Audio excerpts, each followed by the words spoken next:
Birlashgan Millatlar Tashkilotining Oziq-ovqat va qishloq xo'jaligi tashkiloti FAO ma'lumotlariga ko'ra, har yili O'zbekistonda 80 ming tonnadan ko'proq xurmo mevasi yetishtiriladi. Ularning aksariyati dehqon va tomorqa xo'jaliklari hissasiga to'g'ri keladi. Bu borada qishloq aholisi daromadini diversifikatsiyalashda qishloq xo'jaligi mahsulotlarini, xususan xurmo mevasi yordamida yangi turdagi ishlab chiqarish zanjirini tashkil etish orqali aholi daromadlarini oshirish muhim ahamiyatga ega. Shu maqsadda Samarqand Agro innovatsiyalar va tadqiqotlar institutida O'zbekiston Qishloq xo'jaligi vazirligi, Tokio Qishloq xo'jaligi va texnologiyalar universiteti hamda Yaponiyaning JICA, ya'ni Yaponiya xalqaro hamkorlik agentligi hamkorligida 2023-2026 yillarga mo'ljallangan Samarqandda xurmo mevasini quritish orqali qishloq aholisi daromadini oshirish loyihasi amalga oshirib kelinmoqda. Loyihaning asosiy mazmuni Yaponiya texnologiyasi asosida mahalliy xurmolarni quritgan holda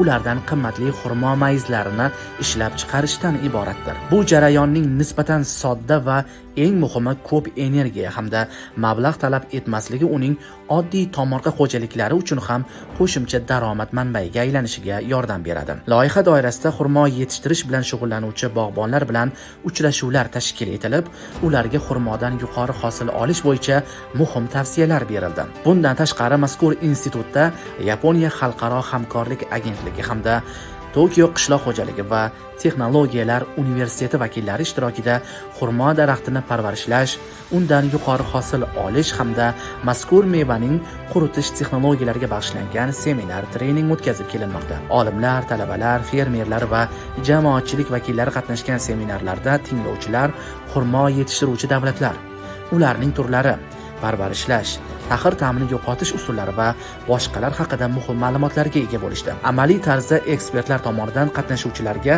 xurmoni ilishgacha bo'lgan jarayon ko'rgazmali tarzda namoyish etildi. Bundagi asosiy bosqichlar xurmoni bandi bilan uzish, uni tozalab yuvish, tepa va past qismidan qirqish, archish va boshqalar juda muhimligi ta'kidlandi. Namunali tarzda maxsus iplarga bog'langan xurmolarning omborda ilish jarayonlari ham ko'rsatildi. O'zaro savol-javoblarda esa ishtirokchilar jarayon haqida ko'proq ma'lumotlarga ega bo'lishdi. Xurmo mevasidan faqatgina mayiz emas, bundan tashqari chips ham tayyorlash imkoniyati mavjud. Bu tabiiy va juda foydalidir. Ayni shu bo'yicha ham institutda kadrlar tayyorlanmoqda. Loyihani ommalashtirish va unga amaliy yordam berish maqsadida institutda Agrobank, Uzun Agrostar MChJ homiyligida xurmoni tozalash, quritish va qadoqlash binosi qurib bitkazildi. Bu orqali endi yanada ko'proq xurmolarni quritish, tajribani talabalar va qiziqish bildirgan tomorqa yer egalariga ulashish imkoniyati ham paydo bo'ldi. Kelajakda xurmo mayizlarini nafaqat ichki bozorga yo'naltirish, balki ularni boshqa davlatlarga eksport qilish ham maqsad qilingan. Shuning uchun mana shunday xurmo quritishga mo'ljallangan binolarni respublikamizning boshqa hududlarida ham qurish, ishni yurituvchi kadrlarni tayyorlash ayni maqsadga muvofiqdir.